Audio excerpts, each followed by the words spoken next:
Hello, bonjour, Annie, hola, and welcome to the Fringe North podcast, the show where we explore the submissions as part of this year's festival happening August 18th to 21st. And today I'm Caitlin Townsend. I'm here today interviewing. I'm the artistic producer of this year's festival. And I have with me here today Garrett and Robert Leitner, and they're representing Bird on Stage. For those of you who have been watching our podcast so far this season, you might be a little bit confused because typically Garrett's on the interviewing end, but today he's actually here as an artist representing his company who is part of our show this year. So would each of you like to take a moment to introduce yourselves and tell us a little bit about your submission for the festival? Sure. I guess I can start. I know we did it last year. I talked too much, so I need to give Robert more time to talk. But I can start anyway. I'm Garrett Ryan. I am the writer and director of The Inevitable Frankie Green, which we will be bringing digitally to Sault Fringe this season. Yeah, Robert, go ahead. My name is Robert Leitner, and I'll be playing the Frankie Green this year in The Inevitable Frankie Green. Yeah, that's super exciting. So I'm curious as to why you chose the digital route this year, because we do have the hybrid event happening. And just what was your reasoning for taking that route? Yeah, so we originally didn't.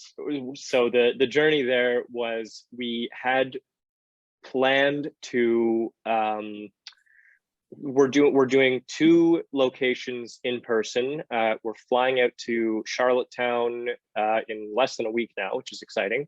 We're going to North Bay, and originally we were going to go from North Bay to the Soo, and we just had some difficulties getting there. And we said, you know what, this would actually be a great opportunity since it is hybrid to finish off the tour in a sort of digital format, and then anyone from anywhere, if they didn't get to see the show at this point, and not just people from the Soo, anyone all over the place can check it out. So we thought it would actually be a great opportunity as our final leg.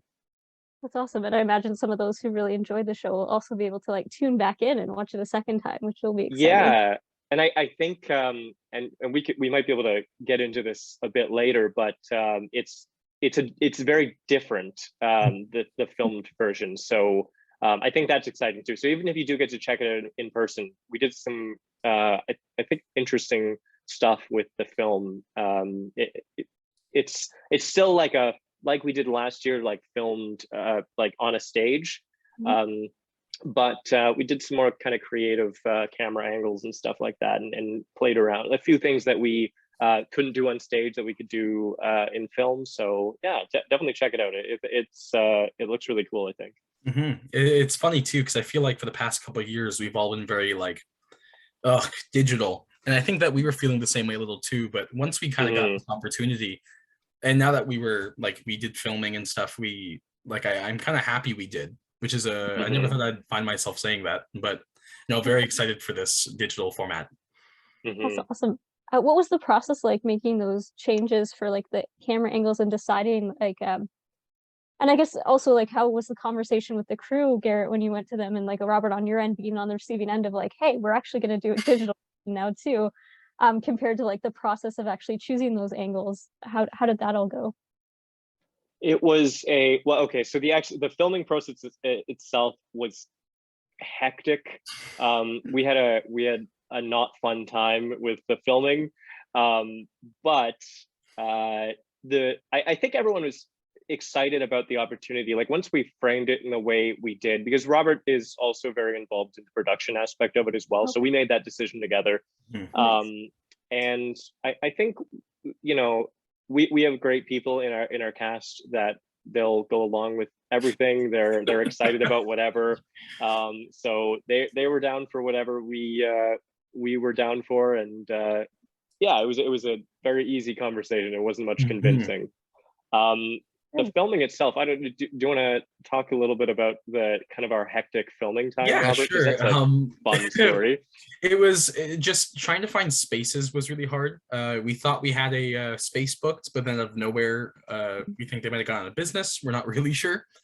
Yeah, they completely vanished. Like the middle of us middle of an email thread. Like they talking. They say, okay, you can book here. Click the link. the website doesn't exist, email and tell them that. The email bounces back, the email doesn't exist. Yeah. Like, what? Yeah, so it was a lot of scrambling towards the last minute, but we found a space, and honestly, like, it was one of those things where I think we kind of lucked out, and I think we both can, I think I can speak for the both of us that we're probably happier with how things turned out.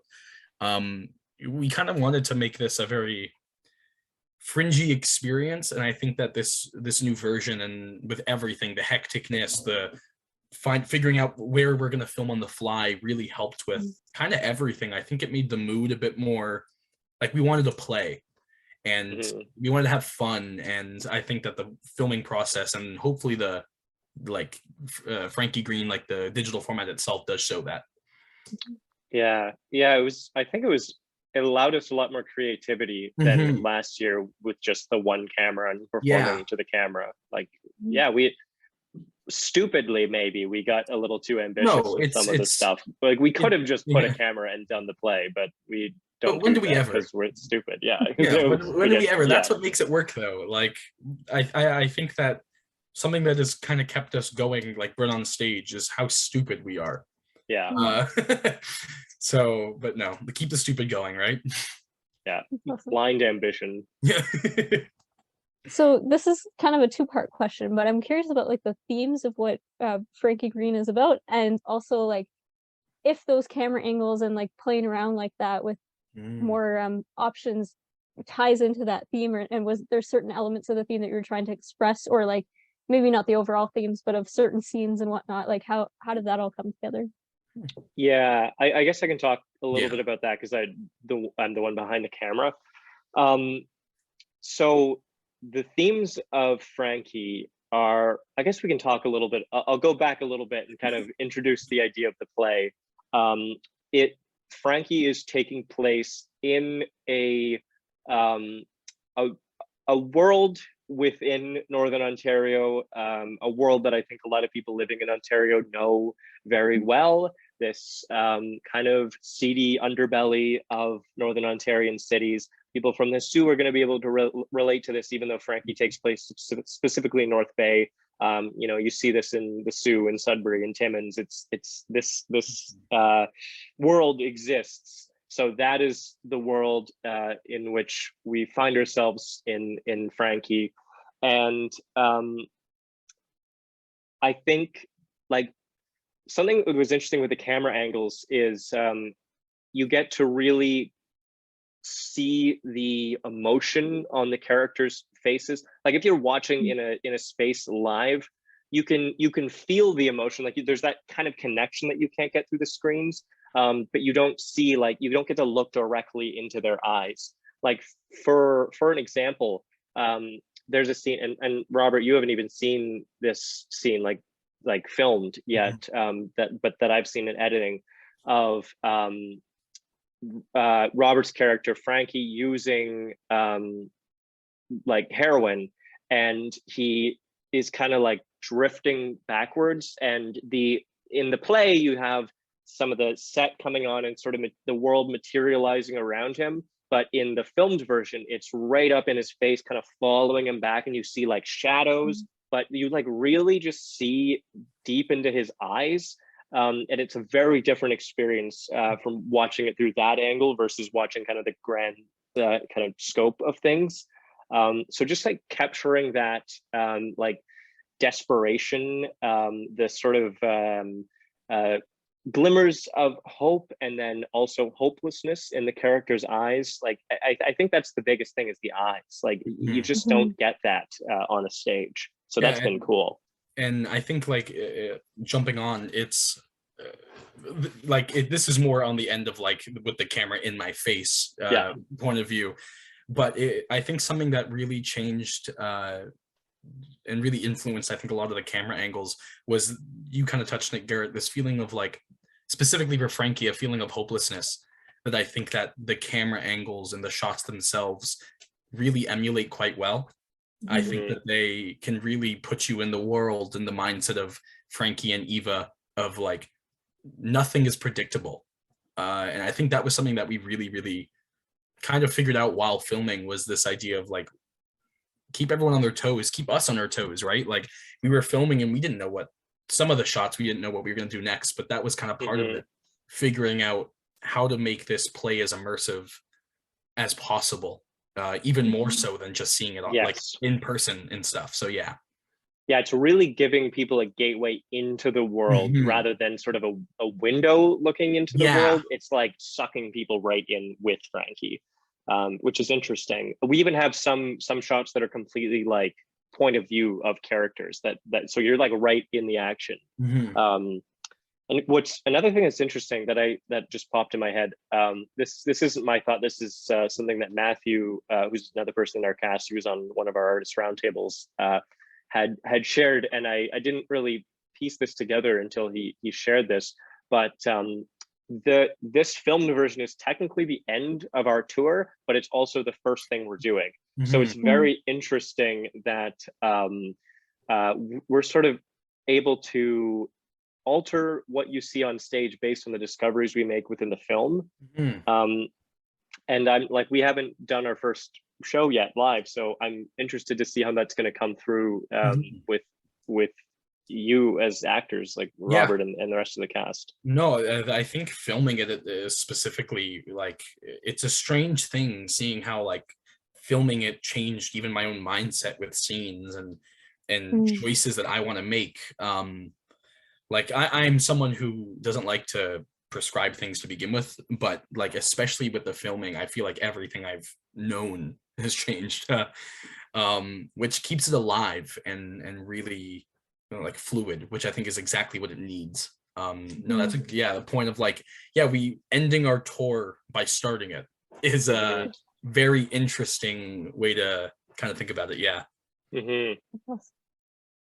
it's interesting because like they used to say perform in front of a mirror to like get feedback from yourself, and like it's almost like it allows you to debrief like how you're connecting with the character even, and just like choices that you're making in a way that like used to not be as possible without film. Yeah, all of us can like sit in our ice baths and watch our playback.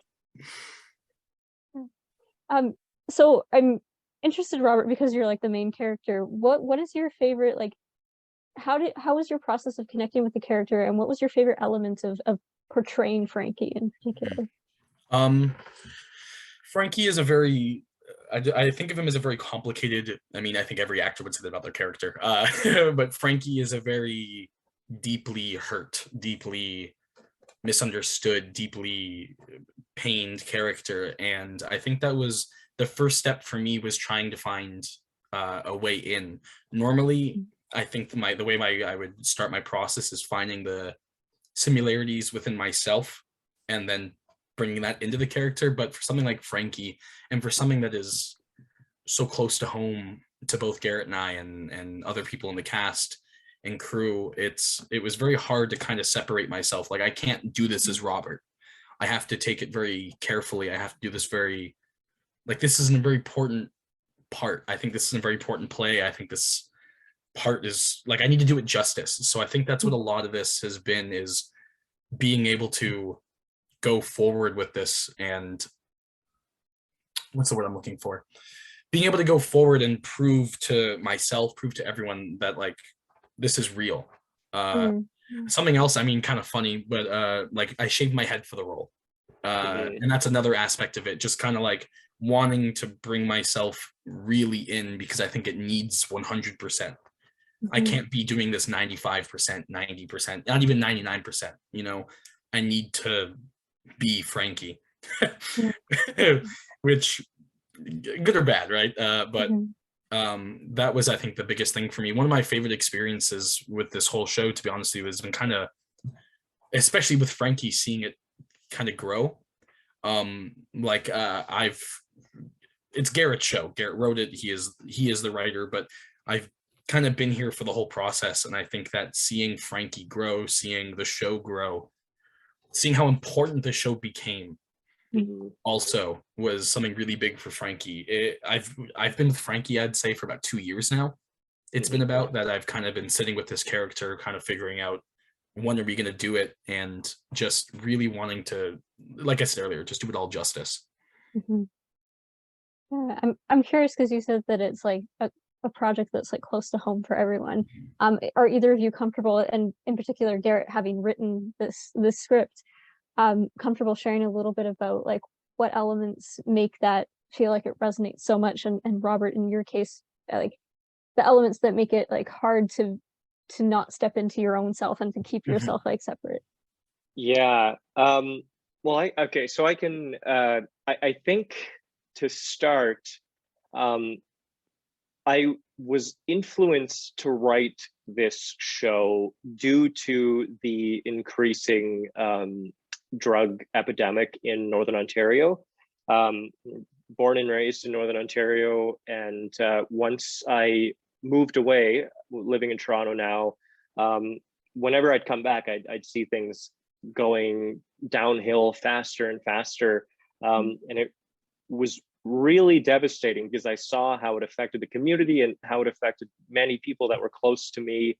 And I think originally the way I wanted to explore this problem was sort of through a protective lens. The original Frankie took place in Toronto, and because that just felt much easier to me, I didn't have to really delve into like the specific Northern Ontarian aspect of it, because that did feel too close to home.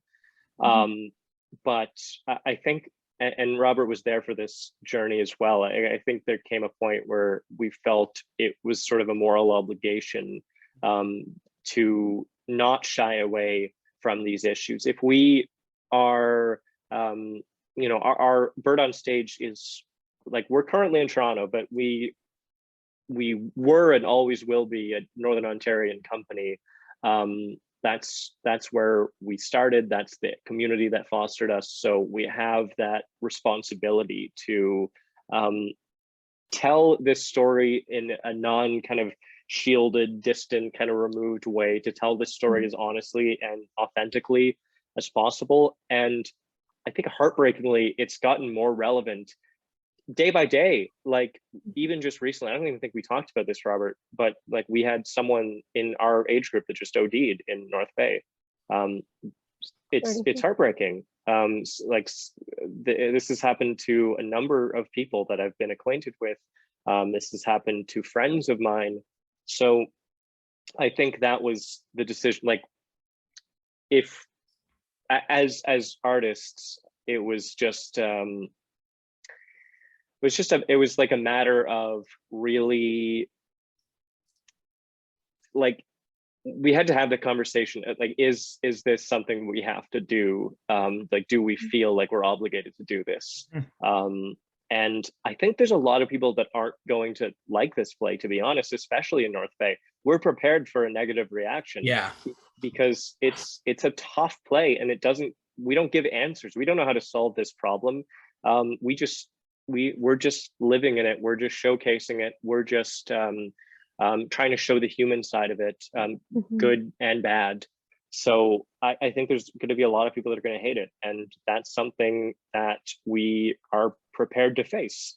And that's, I think, something that you have to be prepared to face as artists in any medium going into this kind of sensitive subject matter. Yeah, I don't know if you have anything to add to that. Yeah, Robert. I can speak more from like you asked, getting more about like the Frankie perspective, but touching on this thing about North Bay, like I wasn't born in Canada. I'm American, but I moved to North Bay in 2014, and North Bay's my home. North Bay, I came at a hard time. I was 14 years old, pubescent teen, and North Bay kind of took me in and at a very hard time, and kept me going, and the community did, everyone did. And like Garrett said, I go back to go see my family or just to go visit, and you can't go downtown past 9. Whereas before, like I remember being 16 and running around at 3 a.m. Yep. Yeah, downtown, like just being kids. And it's scary and really sad watching like the life out of North Bay get sucked out.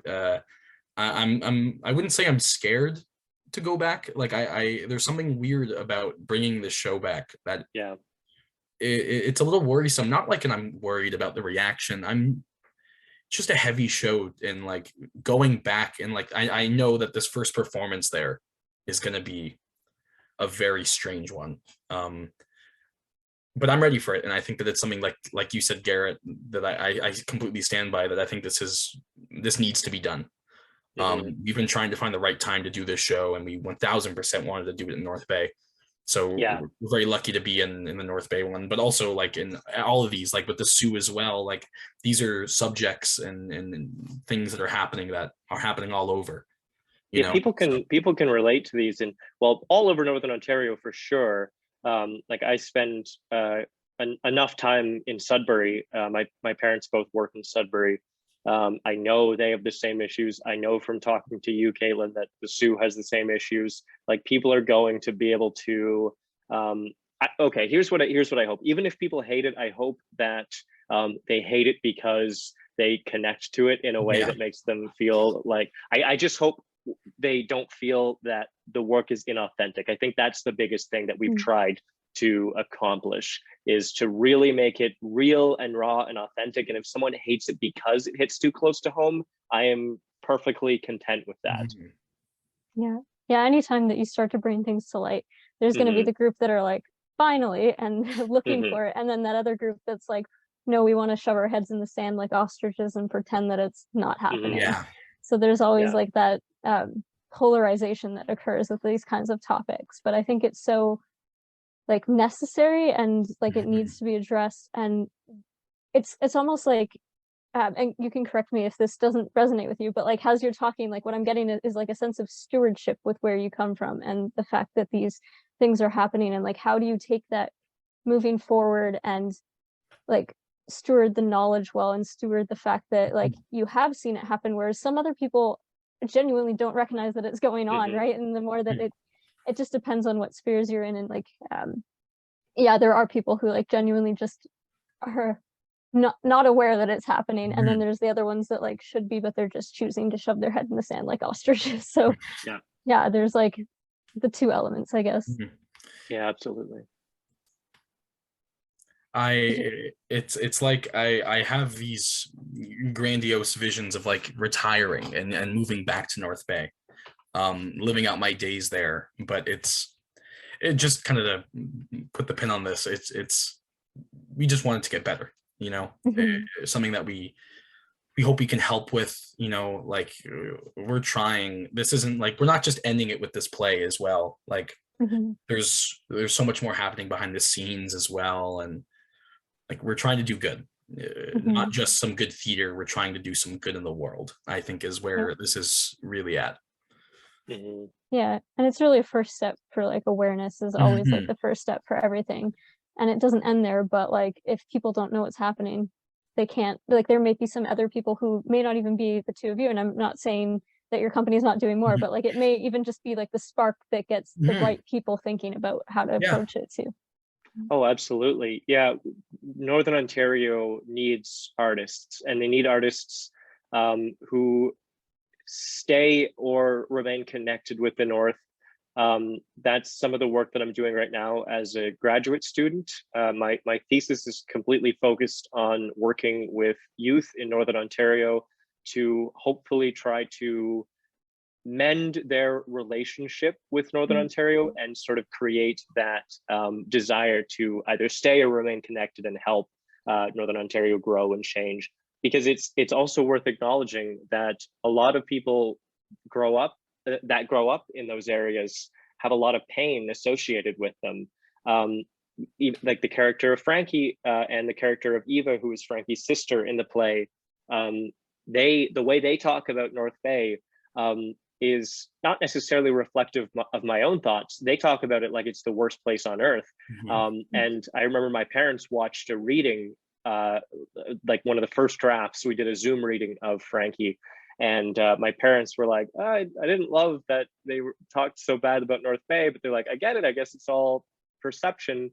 And that is the case a lot of the time. People can be very deeply wounded by things out of their control in Northern Ontario. And I think art and I mean theater for me, but any type of art can really kind of reorient that relationship. be that vessel of like healing and sometimes almost just like an outlet for some of them too. Like For sure. Yeah, Mhm. this is a very cathartic play, I think, for both of us to Yeah. be working on. Yeah. Mhm. Like this helped me. Perhaps it was a nice way to kind of vent out my frustration through the lens of Frankie. Sometimes some of the Mhm. things that Frankie and Eva say about North Bay are maybe more extreme than I think, but we're definitely coming from a place of hurt that I share as well. Mhm. mhm. Yeah. So I'm curious, you had mentioned like that Bird on Stage is basically like from North Bay and that's Mhm. like the heart of the company. So would you mind talking a little bit about like the company story and how you both ended up in Toronto and like what that journey has been like? Mhm. Yeah. Do you want me to go? I I guess. can let you tackle. I mean, it's your company. Yeah. Well, you've kind of, you're a part of it anyway. You've been a part of it for what, like 4 years now. I don't know, Yeah. but anyway, so we started in North Bay. We founded the company specifically to participate in Fringe, not Fringe North. This is Fringe North, in On the Edge Fringe, which is also kind of called Fringe North. There's a confusion there with the websites. I'm not sure. Anyway, On the Edge in North Bay, we started it to participate there. With not really any long-term aspirations. I think maybe the intention to do another show or something down the road.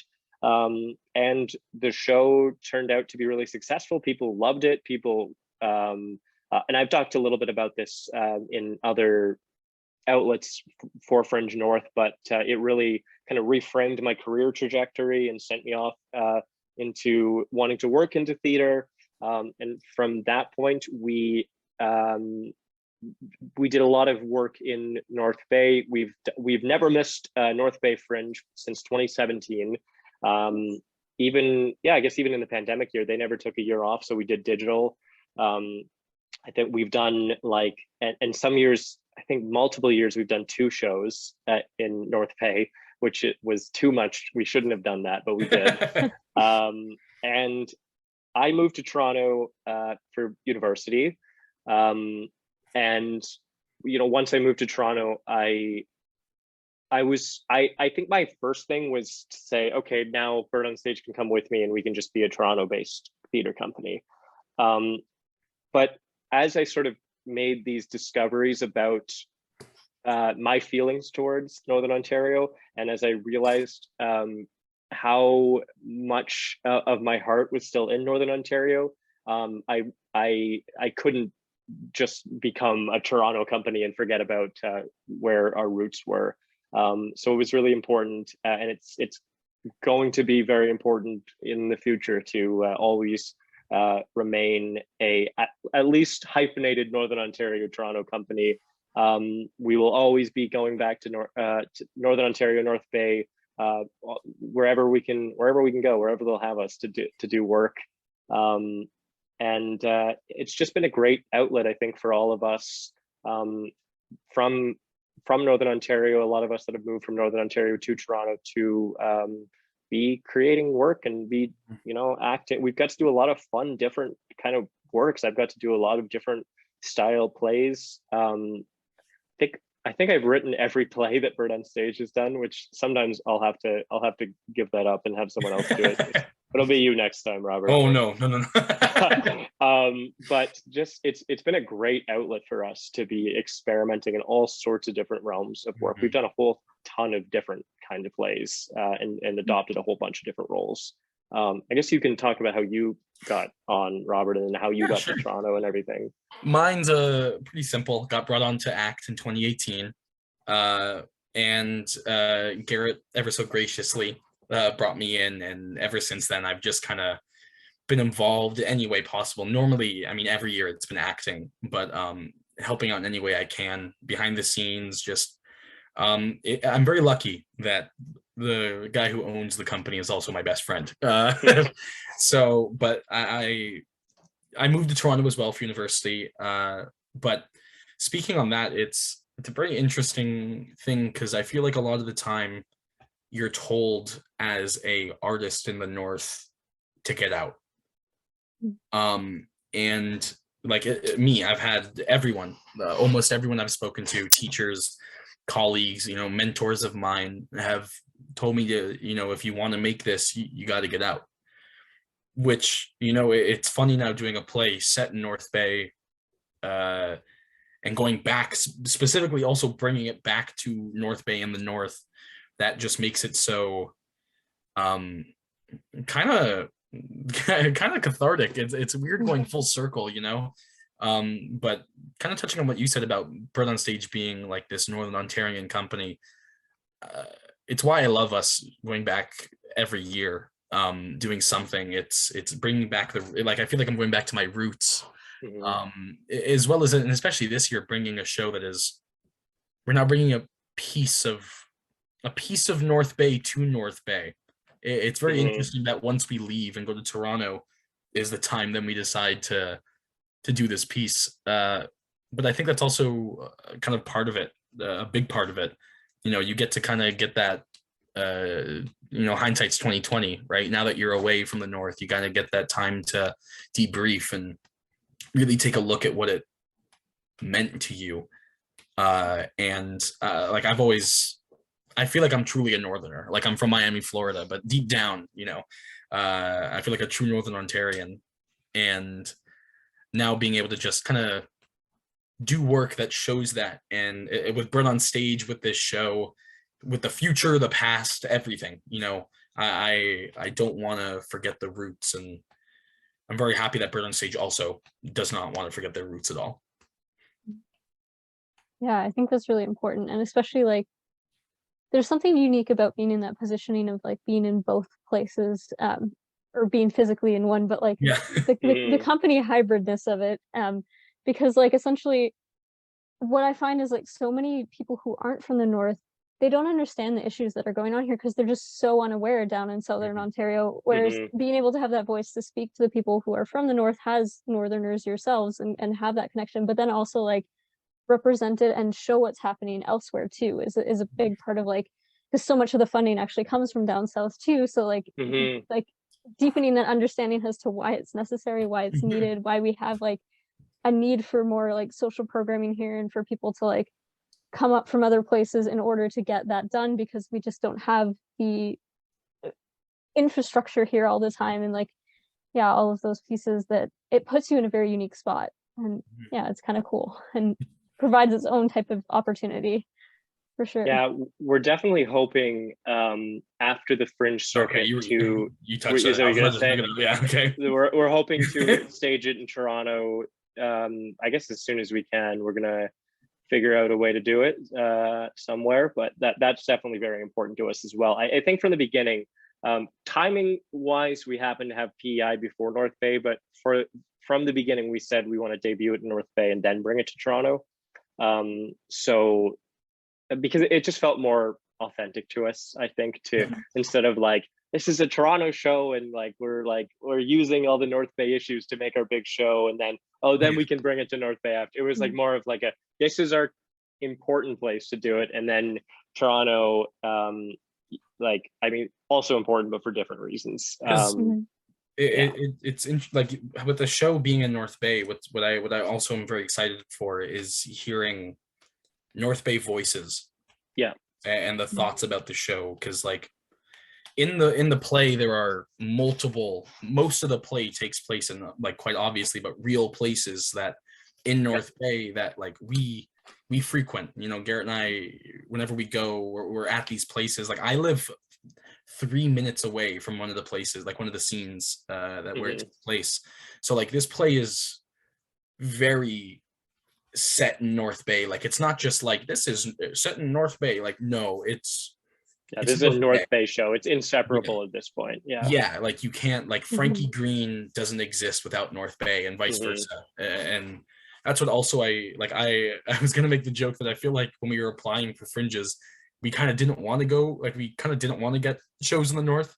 It was a lot of that like you said, Caitlin, showing other people like these issues. Like this isn't a joke. Like that's why I'm also so excited to go to PEI. Like I don't know, maybe I'm making an assumption. Do people from PEI, specifically Charlottetown, know about the issues in Northern Ontario, right? Like it's I don't know if they know What anything North about Bay Northern is. Yeah, Ontario. right. They Like definitely don't know what North Bay is. yeah. Yeah, like I don't know if they know. I don't know anything about PEI, so I'm Sorry, also PEI. ignorant about. Yeah, Yeah, sorry. I'm ignorant that way.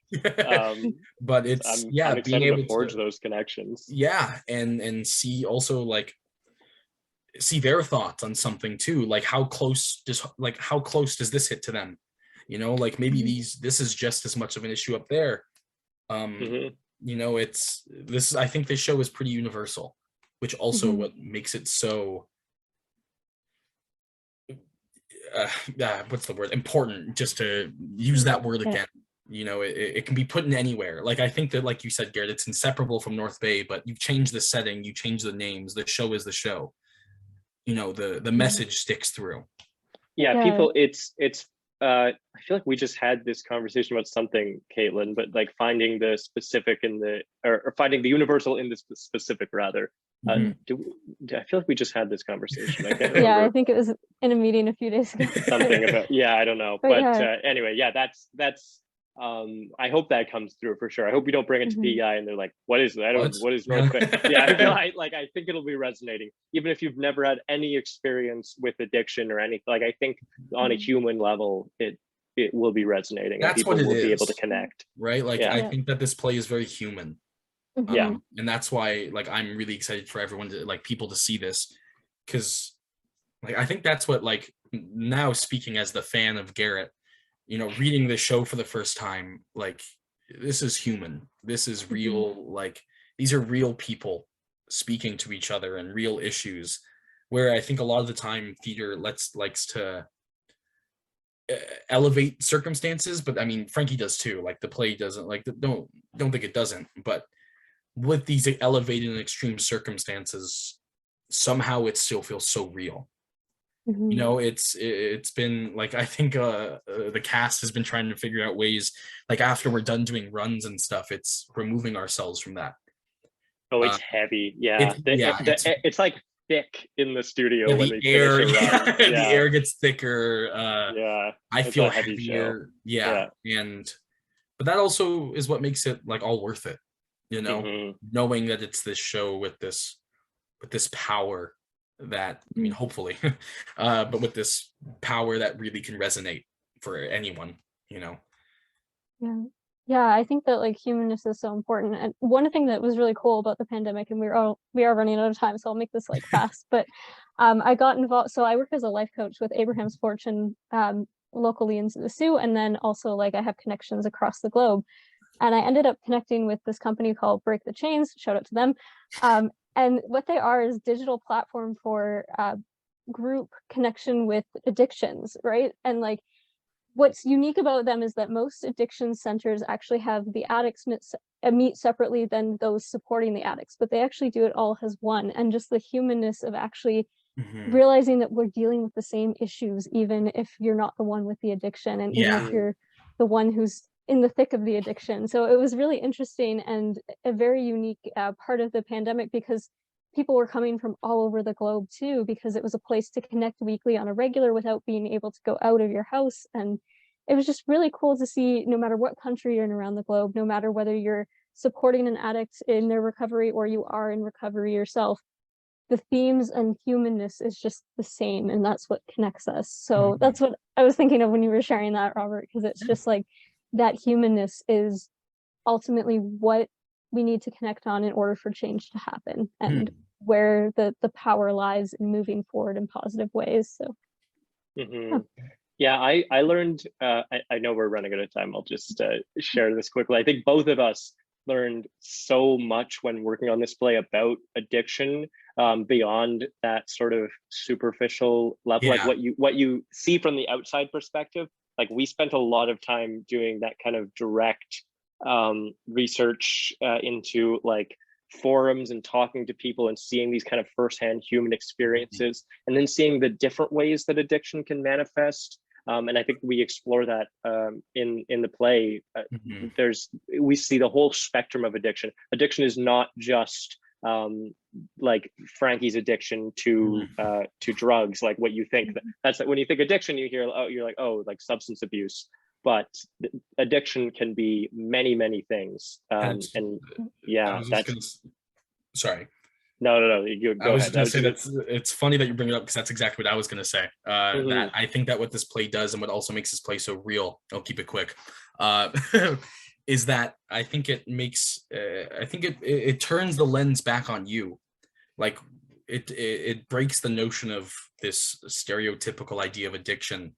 And it makes you as like an audience member, like me as a reader, me as an actor, me as the performer doing it, I question like what are my own addictions and like how can I judge and how can I make these things when I'm doing the same things. It might not be as extreme, but like I'm just the same.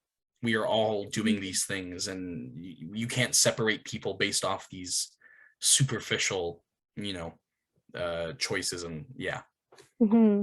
Yeah, that's so like important, and especially because like brain wiring wise, when we have an addiction to anything, like I'm a recovering sex addict, so like I always get that like, why are you attending drug addiction meetings, when it's like but like it's the same process, and it impacts the same areas of the brain, just essentially the drugs make it just faster and stronger connections rather than, but like it's the exact same thing, same ways of like breaking the cycle, whether you're addicted to like something as simple as coffee or like something as simple as like eating disorders where it's like you're comforting yourself with food too, like it's all the same. But yeah, we are running out of time, so I don't want to go too far, but if you would like to come on my life coaching podcast, we can definitely continue this conversation there. But yeah, it was great to have you on. Yeah. Is there anything else that you would want people to know just quickly about your show happening from August 18th to 21st at Fringe North, and it will be on our digital platform. The links will be below to connect to tickets as well. But yeah, any other thoughts? If you're in PEI, come check us out. We don't know anyone in PEI, so I think this will probably be out after work done in PEI anyway. So if you were in PEI and checked this out, thank you. I guess just check out our social media. Robert, you can plug that because I suck at social media and I forget our handles. Our social media, our Facebook is Bird on Stage Productions, and our Instagram is just Bird on Stage, all one word. There's no spaces on Instagram anyway for usernames, but I think one thing I would like to leave off with, I think, is just, I think this show is really just, I keep saying important, but just I feel very proud of the work that we've done and like everyone involved in the show, and I'm just really excited for people to see it and get real thoughts. This wasn't a play that we put out for enjoyment. This is a play that we're doing for conversation, and I just hope that people who see this are willing to have those conversations. That's awesome. Well, thank you both for your time and for coming on today. Thank you to our viewers as well for watching. Again, the festival runs August 18th to the 21st. We will be having digital content online as well as at the museum for the live content as well. So thank you, miigwech, merci, gracias, and we will see you all on the next episode. Fringe North runs from August 18th to the 21st. This year, Fringe will be a hybrid festival, so there will be both in-person and digital offerings. To stay updated and learn more, visit SiouxFringe.com. We are always looking for volunteers to help out in various areas. If you are interested in volunteering during this year's activities, email SiouxFringe@gmail.com. Like what we're doing? Don't forget to tip the Fringe at paypal.me/FringeNorth so that we can continue to help support artists, or e-transfer to SiouxFringe@gmail.com.